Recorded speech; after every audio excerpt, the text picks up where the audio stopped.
guys, it's Eric G from Around the House, and I am thrilled to announce that our massive back catalog, nearly 1,900 episodes packed with home improvement tips, DIY hacks, and expert advice, is now available for free. Dive into years of inspiration to tackle on your next project.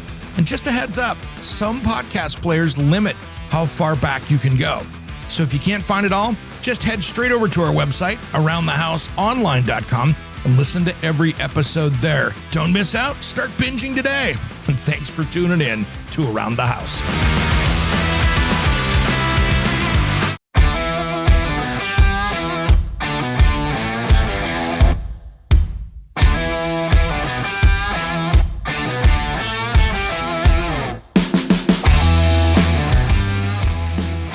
Caroline, how many times have you seen a house picture where they have that big chandelier over the bathtub, right? Well, that doesn't meet electrical code in the U.S. because it's a safety thing. They don't want you standing up in that bathtub, reaching up and grabbing an electrical fixture, or that fixture could come loose from the ceiling and land in the bathtub like it's the toaster and someone's trying to knock you off. It's Around the House. When it comes to remodeling and renovating your home, there is a lot to know, but we've got you covered. This is Around the House.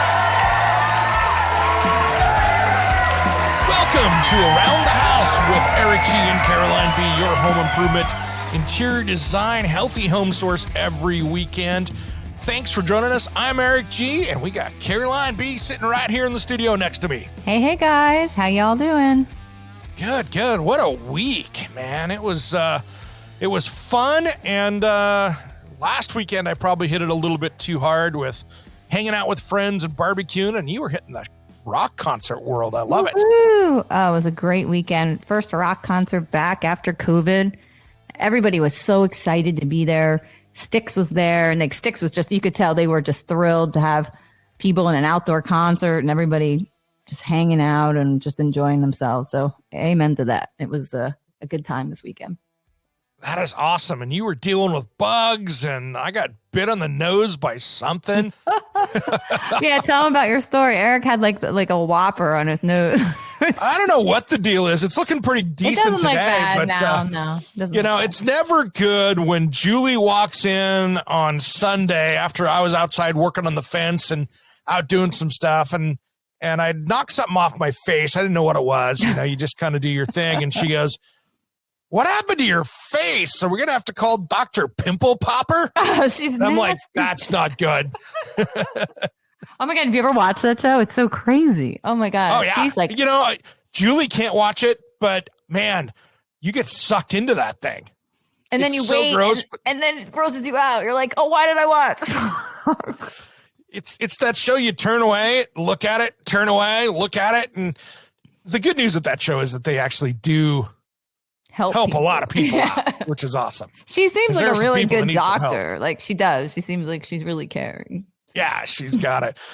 Well, I wanted to talk today. We've been talking about so many different subjects in the show. I wanted to talk about today one of those things that really get people rolled up, right? That kitchen, because it's probably one of the most expensive remodels if you were going to pay a contractor to come in and gut it, right? It's that, I think the average in the United States right now for a simple, fairly low budget kitchen remodel, having a contractor come in and do is about $66,000.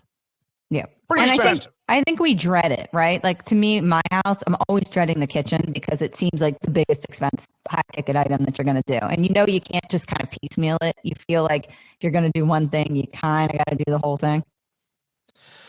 Absolutely. And you think about it, the average lifespan for a kitchen is about 15 years. And so once you get beyond that, now you start thinking about, okay, do I want to replace it? Do I want to give it a little kick and make it look good? Or what do you want to do, right?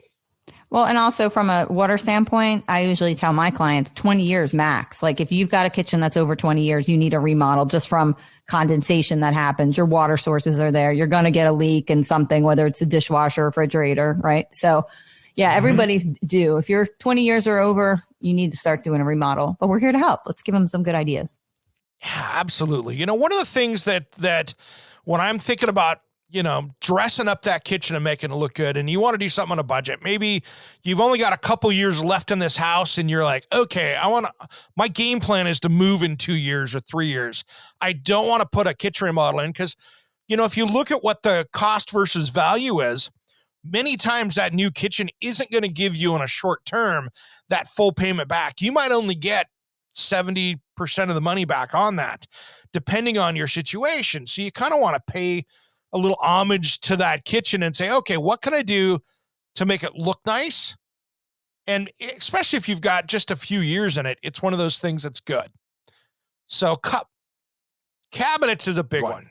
So what's like some cheap ideas that you could do to make it look better? I mean, obviously like changing the color, right? I mean, changing the color, or what do you think about that? Yeah, painting is one of them right there. So if you think about, if you're having to, paint that kitchen out, you've got maybe that oak kitchen or whatever else that's there. One of the big things that I recommend to people is if you're going to paint it out, great, but it is a detailed process. You are not going to walk in even a small kitchen on a Saturday morning and say, I'm going to paint the kitchen today. Because usually you're going to have the entire weekend spent cleaning it, degreasing it, get it all dialed in before you even get a chance to paint it. So what's the process on that? So if you're going to let's just say you decide, okay, we're going to just refresh our cabinets, because that's, obviously that's cheap, right? I mean, you've got paint involved. What else is really an expense with that? Well, you're going to have hardware, you're going to have cabinets and hardware basically within that. And so what I say is you need to go through and degrease the whole thing, get that, cloth in some Dawn detergent and a damp rag and really just degrease everything. Get it as clean as you can. And then second of all, you're going to tear it apart. You're going to take the doors and drawer boxes out. So you basically have to move out of the kitchen, but you want to get as much, some of the worst things in the kitchen on that finish is actually the oil from your hands. And so if you've got that 20-year-old cabinets that didn't have handles and knobs on them, you're going to have a lot of time cleaning that oil up out of there. So you want to get that really cleaned up. Then you're going to have to sand them and get them scuffed up a little bit so the primer can stick to it, and then you're going to paint it. But there's a lot of detail to it. So how do you know when you've got enough of the oil off? So if you're looking at these are for people who, like myself, right? Maybe who've never done a DIY on a kitchen and they want to just refresh in the cabinets. So how do you know you've got the oil off enough? Are there any gauges that you can give us or tips so that we know how to be successful? Yeah, a lot of times you can just look and see how the water reacts to it. Grease loves to repel water. So if you take it across the top and it looks kind of like the waxy surface on your car, then you might still have some oil there.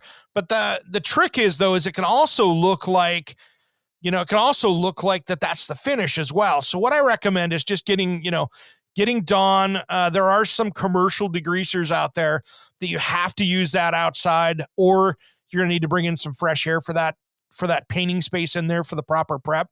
But really nice, clean white rags that you have, it will show up as dirt. It's not going to be a clear grease most of the time. So it's going to be, that's going to be the thing that helps. Now, the problem is if you used other stuff, you're going to have to use maybe a little bit more of a silicone remover, because if you've taken some of those cabinet cleaners that you can buy at the grocery store, the home improvement store, that's made to give that luster back to it, some of that stuff has silicone in it, which gives it a really cool gloss. But the problem is silicone loves to fisheye paint. Yeah, you can't paint over it. It'll repel the paint. Exactly. So that's when you have to go through and maybe get a more automotive grade grease, wax, and silicone remover to wipe everything down right before you prime it. But if you use a good primer, that's going to help you there. In case you didn't get it all off, that primer will still do a pretty decent job if you missed a little bit of an area. But it's one of those things you got to be really careful with, because all that prep work is going to define how the rest of it looks. And it's going to make a difference between this looks awesome to, wow, this doesn't look good at all. So do your prep work. It's like you're not going to just go in and paint the cabinets and decide on a given Sunday, hey, we're starting this project. There is a lot of priming that has to be done and prep work. You got it. And a prep, when you prep it, get a real primer. The whole paint and primer thing, no. And actually look for a cabinet grade finish. I don't go usually into the home centers and get my paint for that, even though that there are a couple good brands now out there that work pretty good that I've tried. But really, I like to go into the professional paint store and walk in there and say, okay, I'm painting my cabinets. What finish do you have? Because you can't just use the regular latex you'd paint the wall with because it's going to be too soft. You need something that's got a harder kind of shell finish to it to hold up to that. Because if you go order brand new cabinets from a home center or from a custom cabinet place, many times that's a baked on finish where it's gone into an oven and they've cured it like your car. But one little trick when you're doing knobs and handles, I always like before I'll prime them, I'll get everything primed. And then what I do is I put my knobs and handles on those doors and drawer fronts before I painted. Because if I ever made a mistake on the drilling, I can go back and patch That's it. good. Yep. See, and then it's that much easier. People have learned this process before you. So take from the professionals and know that you don't have to make the same mistake. So prep, proper paint. And then, so what's in style for hardware now? Is there anything that, I mean, you being a kitchen and bath guy by trade, what are people looking at now? You know, sometimes you have no handles, sometimes you have like a smooth handle, sometimes you have more, fashion to the handle. Is it still like a clean line? Like what's in style now? You know, really, first off, I'd say always use a handle or knob because especially if you're putting the paint on yourself, you want to actually have something to take that durability and make it last longer as far as the paint finish because your hands are still going to chew it up. So always have a handle or knob on there so you don't wear that away. It also keeps rings and fingernails and stuff. When we come back, let's talk about what's in and hot for handles and knob selections right now. And one little secret that we'll talk about too with that, we'll do that just as soon as Around the House returns.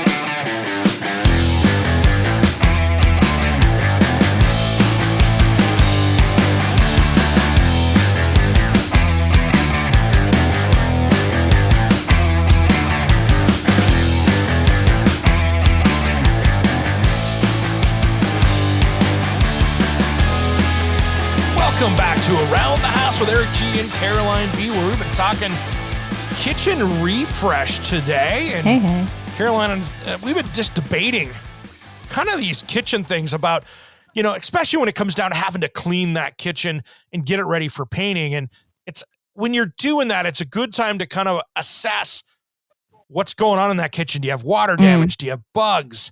Because you're going to empty this kitchen out before you do any of this. You're going to find things that maybe you don't really want to find. Isn't that always the case, Eric? Like you just, as soon as you go to do a project, and everybody knows this, it's 5 other projects that appear because you've decided to do one project. Why is that? Why is it never that you just work on a house and do one thing? It's constantly like, this happened. Like with my basement, it became the basement flooded. Then it became the pallets were bad. Then it became the smell wouldn't go away. Then it became the spider. I had, speaking of bugs, because we were talking about bugs in the earlier episode, I had the spider appear. I must have wrecked his house. He was as huge as my hand, and he ended up somehow upstairs on the second floor with his, like, he looked like a brown recluse. I'm like, this thing's definitely gonna bite me. Oh my God. They happen here. We just started having them pop out, you know, because it's, you know, it's kind of midsummer and they're starting to get out. You know, they're like full size here now. And we don't have too many poisonous spiders here in our area, but man, they look super sketchy. Ominous. And spiders, I have a real aversion and a fear of spiders. Like, I don't know. Ever since I was a kid, they really freak me out. Julie's the same way. I didn't like it when I was down in El Salvador because we had these spiders down there that were these red tarantulas that were poisonous, and they would jump out of the ground. And so there'd be the holes about the size of a pencil, and they would pop out of this little hole in the ground right in front of you when you're walking. Oh my God. I was not a fan of that, especially when I'm camping outside. And so the next trip I went down there, this is kind of my thing. I went out and ordered online a bunch of plastic tarantulas, and I threw them in people's. Oh, come on. It's like torture. Yeah, I threw them in their sleeping bags my God. as the trip went on. And Nobody could figure out who was doing it, but it was me. I was throwing that's them not inside the even sleeping funny. bag. You'd give someone like me a heart attack. I mean, spiders kill things. They wrap up their prey, they bite them and inject venom. I don't know how people can think, oh, it's just a spider. Like, I feel like they want to do that to you. Like, if they're in the bed with you. I have an ex-wife that was a lot like that too. So, I mean. Oh, my God. Exactly. Well, we were talking kitchens here when we went to break. And you had asked a great question about what is hot in hardware, right? What are people doing? You know, if you're going to be there for a while, I always say go with a knob because you have one hole in the door and drawer front. And if you get tired of that in 5 to 10 years down the road, you can always replace it with another knob. You don't have to worry about a handle because, you know, the handles will have all the different drilling patterns of how wide those two places where they fasten to the cabinets on. There's probably 4 or 5 different standard sizes. But it's always hard to find something that's going to match. So if you're ever doubtful of your hardware selection, a handle is the harder way to go because you might have a hard time replacing that. That's a really good one. Now, color-wise is you know, brushed brass are big out there, but multicolor metals, this is about the 3rd year that they're big. So that could be a flat black and a brushed brass. Or, you know, that is what's in right now is kind of those different two-tone colors. And you can have fun with that because what you can do is you can do that on the hardware. Maybe you've got a 2-tone hardware, like a handle that's 2 colors like that, but your faucet is one of those 2. You know, and you can kind of play around, but you just have to make sure you don't have too many metals going on because like anything, it can be too much of a good And thing. who sets the trend? So when we're looking at these trends, like, so say you're about to do a kitchen and you say, I really want to do the latest trend.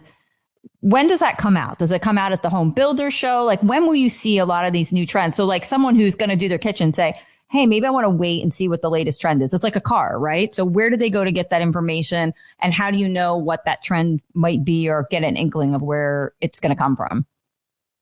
It used to take a long time for trends to come out. And that's why we saw, oh, that's a 60s look and that's a 70s look and that's an 80s look. Because what happened is the designer would go out and select, you know, the time of a process from the time the designer said, hey, let's do this before it showed up in a magazine was like 2 years. Long time. So what would happen is the designer would go, oh, this is great. They'd use it. 6 months later, it would show up at the job site. 9 months later, the project was done. They'd get a photographer. The following year, it would show up in a magazine. So it could be 18 to 24 months from the time that designer said, let's go with this to when you'd see it in a magazine. Yeah.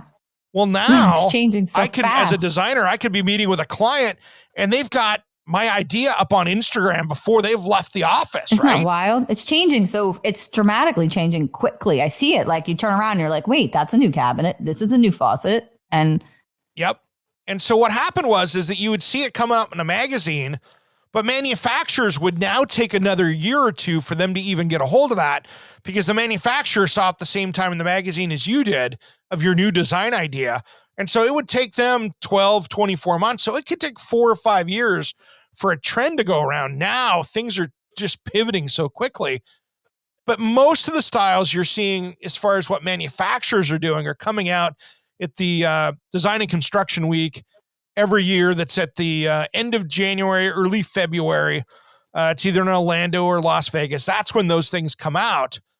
But the problem that you see too, though, is that so many people out there end up getting their ideas from the home centers or Target or any one of these different stores. And usually by the time that they've shown up at those retail locations, it's a delayed, you're halfway through that design style. So where do you, so as a homeowner, someone that's listening to the show that wants to get ideas for their kitchen and the latest and the greatest, where do you recommend that they go? Whether it's a website, whether it's, you know, maybe go to one of the shows, because you can. I mean, the public can go to these shows if they want to. So some of them, that one there, you have to be in the industry to go to that one, for instance. So you're a little tough on getting that one worked out. Let's talk about that when we come back, because other than House, there's some great stuff as well out there, some other little secret sites. We'll talk about that just as soon as Around the House returns.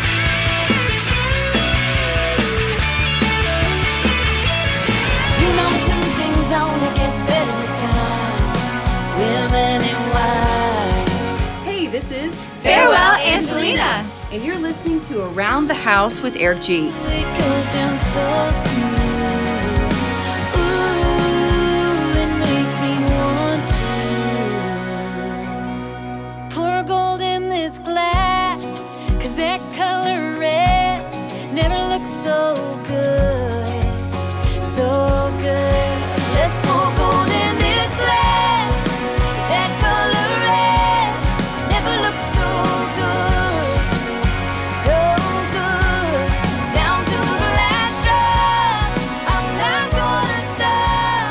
Don't care if I Welcome back to Around the House with Eric G and Caroline B. We're in here talking kitchen and bath stuff and really focusing on that kitchen today. Caroline, this is one of those topics that so many people get scared of because that kitchen is such an overwhelming It and is. kind of expensive It's project. like the right? biggest project you're going to do. And I think when you look at the kitchen outside of your basic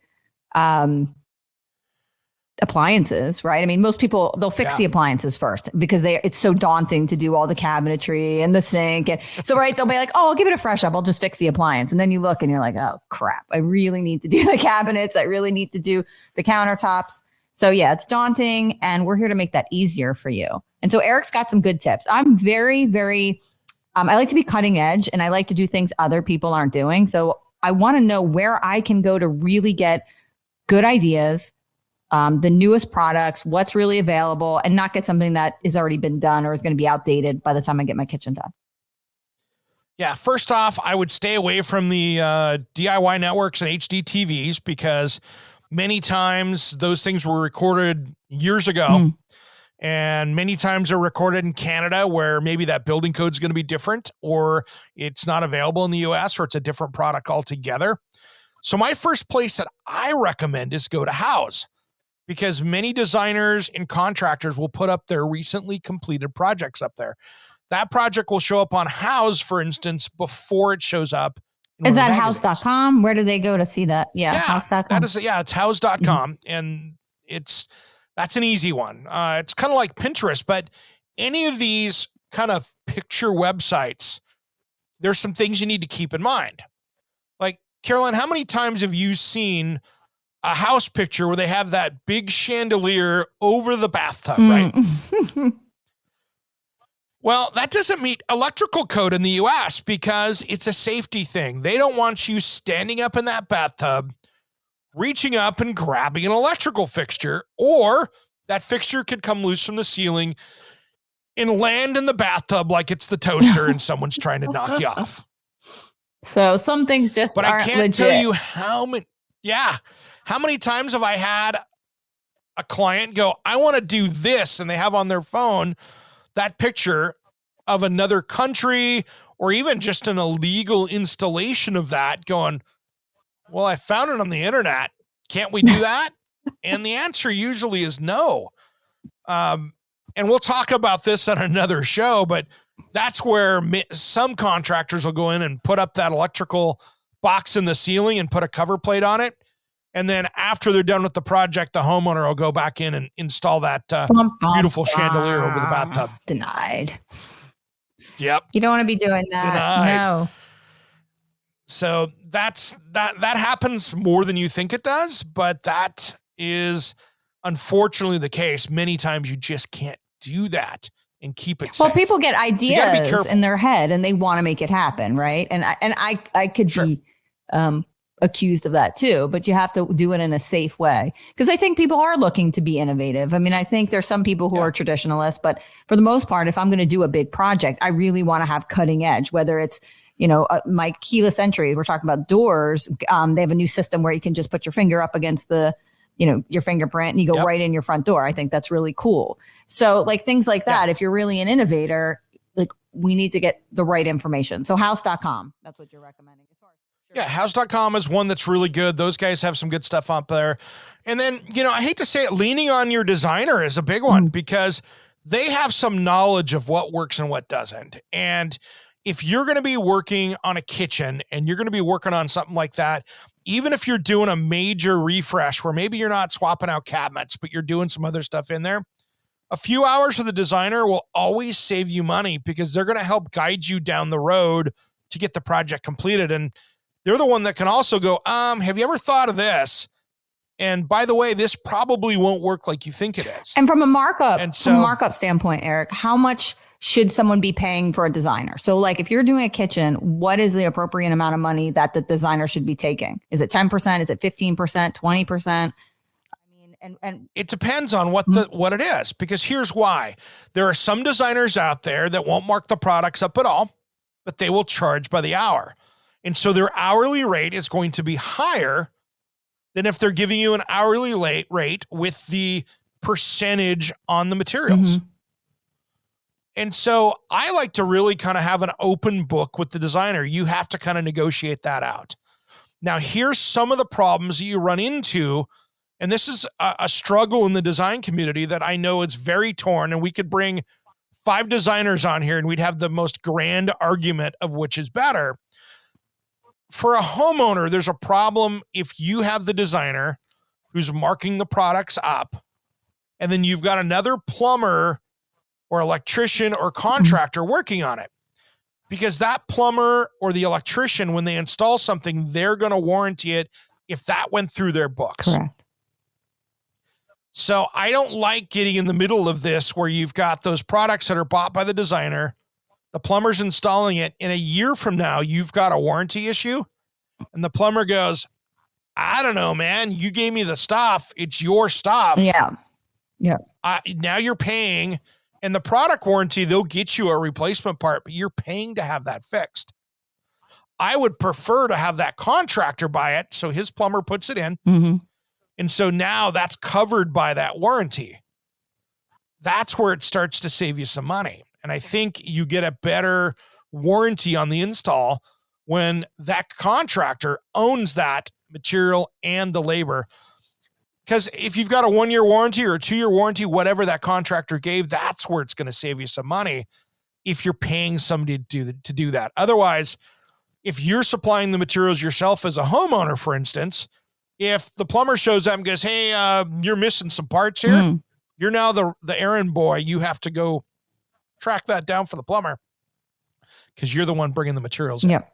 I mean, traditionally, when you go to a designer, who picks the hardware, right? Who's picking the sink? And I mean, I remember like when I went, I think we ended up picking the actual faucet and things like that. She did not. She picked the sink and what went in the cabinetry, but we picked the hardware. So, I mean, it's all different. I mean, it's depending on if you walk in as a homeowner. If you walk in with a designer and go, okay, I'm designing this entire kitchen remodel around this faucet and this sink, when you've already got it. Most of the time, the designer is going to be there to help you, 1, get the right materials to fit within the budget, and 2, to make sure that they all play nice together, that you don't have it looking like, Liberace's yard sale in there. Yeah. And having too many different things going on. So if the designer, you're working with a designer, you can expect that they'll probably be a 10, 15% markup. I mean, what do you? I'd probably say many times you've got a 15% markup. Okay.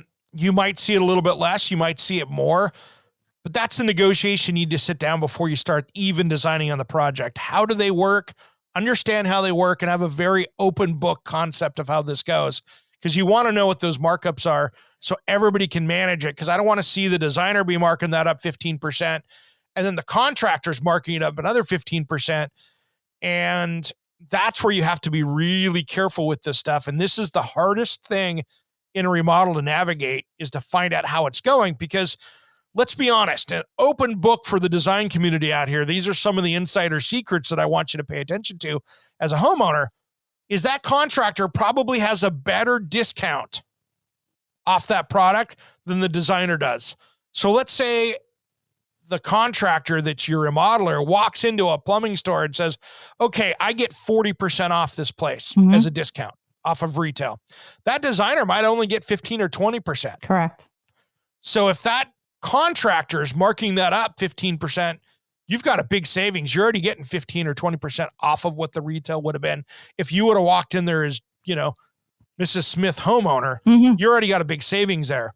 But you're going to be paying more retail maybe with that designer. So understand how those things go and who's putting their hands in what pot. So you're careful to understand how these costs go, because otherwise you can end up paying, if you're not careful, 20% more than what the retail is. So that's what I want you to be careful with. Well, and sometimes too, like, we sell at my company, we sell dehumidifiers, we sell all kinds of indoor air quality products, and we're a distributor, right? So there's different grades. You have your distributor, then you have your contractor rate, then you have your retail price. So if you buy from someone who actually is a distributor, and some contractors are, some plumbers are distributors, they can actually do a lot better on pricing. So unfortunately, it's a lot of headache because you got a price shop. But if you really are on a budget, you have to be aware that there are these markups. You're going to be paying this, and you have to incorporate that into your process when you're trying to figure out how you're going to budget for this. And I think people forget that. They just look at something and they say, okay, the cabinets are going to cost me $15,000. And then you have to realize you've got all these other, expenses going in with it. Yeah, what I worry about is the designer marking it up 15%, the contractor's marking it up 15%, and you just compounded this all up. And so that's where it starts to get expensive for you. Hey, when we come back, let's talk a little bit about something here that's kind of interesting. I really want to talk about bugs, right? Bugs. Should we do our interview here this next one? Yeah, we got to get rid of bugs. And naturally, I'm non-toxic bug removal. Key. You got it. We'll do that just as soon as Around the House returns.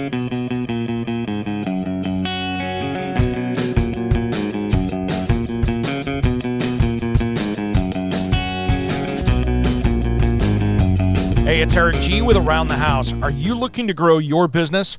Need a spokesperson for your company? Maybe an MC for an upcoming trade show? Or maybe you want to up your game and shoot some promotional videos? My team of experts would love to chat with you. Head to AroundTheHouseOnline.com and fill out the Contact Us form, and we'll set something up. Thanks for listening to Around the House.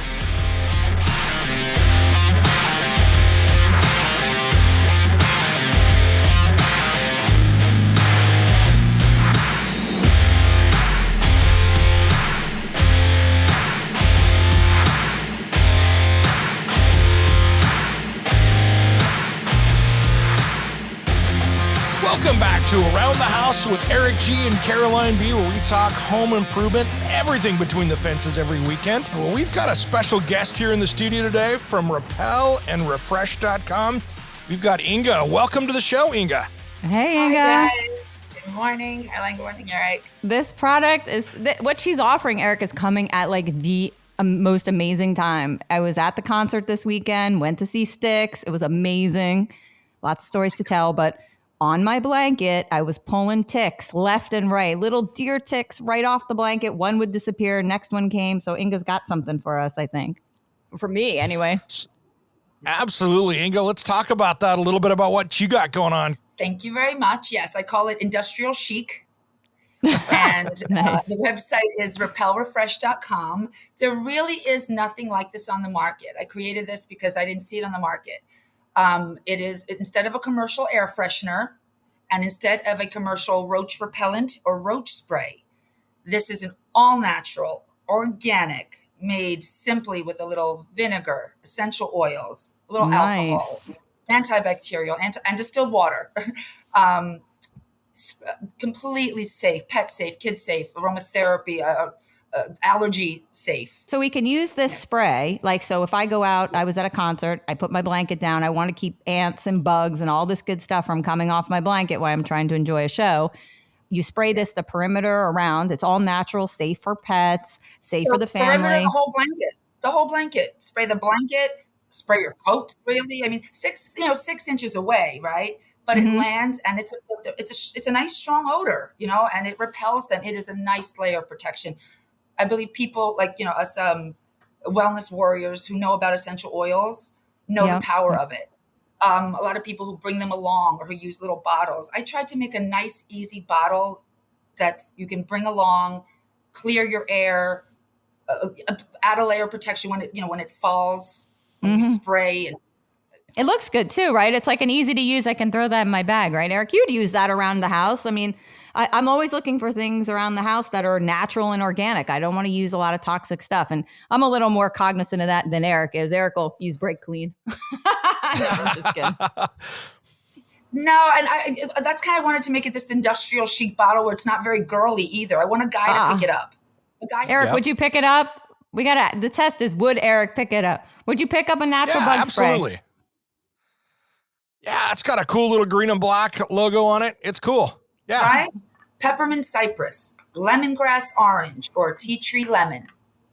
3 really wonderful scents, right, Inga? Because I put these for myself in my house. I use them That's every great. day.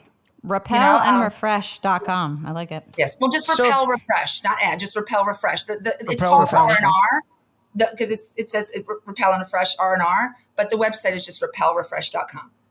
Nice. Okay. And so if you've got, let's say you're living in an apartment someplace and you've got roaches running around and stuff like that. Yes. If you keep it clean, and then you can use that around as another cleaner / air freshener, and it'll repel those bugs away, it sounds like. Exactly. Yes. Like, listen, it's New York or Chicago or Miami, wherever you are. I've been places. I've lived in, I stayed with a friend in Beverly Hills last year. In Beverly Hills, it was a beautiful home. But with the outdoors, they just come in, So once you spray this around the house, and you can be you can breathe it in. It will change the odor, whatever you're cooking. It'll add it. Even if you would like a new fresh odor, like lemon or lemongrass or the peppermint. So that's a lovely thing that it does. But then when it lands on surfaces, it will repel critters. Like, what a wonderful thing to do, right? Like, thank you. When other chemicals and products land on your surfaces, okay, thanks, right? Like, thanks. then like you touch them, you put your fingers to your mouth, like Well, Eric, as an Eric, like if you see a bug, Eric, what's your first inkling? Like, I know I'm more conscious of that because I've been in the wellness industry for 20 years. But like, if you see something, are you going to go for a traditional commercial grade insecticide? No, not inside my house, just because I've got dogs and everything else. So I don't go for that. But, that's good. Many times I just go and kill it and get rid of it with my, I'll grab a paper towel, I go kill it. Yeah, I just go kill it. It's just what it is. There's not the only thing that's probably a little different is if I've got some wasps or hornets inside the house, then I might get a little crazy with that. But to be honest, yeah, I just go kill it. But if I had something that was repelling them, I'm not concerned about them being out in the wild. I just don't want them in my living sphere inside. So if there's something I can do to keep them and not have to go kill so many of them, awesome. I like the spiders outside. They keep the other bugs down. But if they're inside the house, guess what? And unless it's a daddy long legs thing that I just grab with my hand and throw them back outside, the other ones are going to bite me. Yeah, no, they're done. I'm going to take them down. How about wasps, though, Eric? Like yellow jackets. You gave me that Y. Remember the Y? Yeah, those I trap. Those are a little aggressive. So I'm not going to just go smacking around at those. I don't want to get stung. But, again, a good trap works its thing. And but again, if I can do something that's going to keep them away from me. That peppermint, awesome. Inga, that you recommended. The peppermint works really well for wasps and yellow jackets. Because I know they told me to make up a soap concoction of soap and peppermint and spray the nest, but you got to do it when they're not active. Yeah, no, I'm glad with the internet and people and the information, the good information is getting out there. Some crazy information out there, but I think the right people are aligned with the right information when it comes to finding it's the most basic, effective. This has been effective for centuries. So I don't really need like studies and stuff. This is just it's like a gift to the world. It's my gift to the world because and especially like you said, and to pets, when you said you had pets, it broke my heart to see families I would visit with pets that would spray commercial air products. And I would think about them, like it lands on them too. It's not nice. It's not fair. Or it lands on their skin and then they wonder why their pets have issues or why they have issues. It's kind of like ding, ding, ding. It's coming from all that stuff you're spraying around that you're breathing into our lungs and stuff. So this is the most basic. I want people to really feel comfortable using this, and yes, hopefully with daily use, they just won't come around, right? The point is just to have a nice layer. They'll go other places. I'm not offering to kill anything. This isn't called kill and refresh. It's and if I believe in reincarnation and circle of life, but if there's like a roach or something, I will kill it and try to get rid of it, right? And then clean the area. But then how do you prevent them from coming back? Repel refresh. Nice. Well, Inga, what's the best way? We're going to have to run out to break. What is the best way for somebody to track this stuff down if they wanted to put some in their home? repelrefresh.com. It's from the website. It's Shopify. And until we get into stores, you can just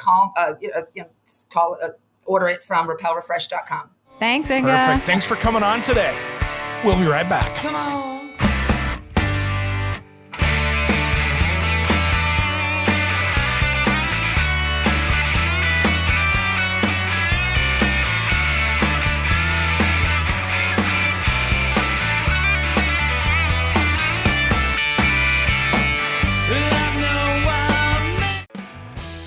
Hey, it's Eric G from Around the House. Quick favor.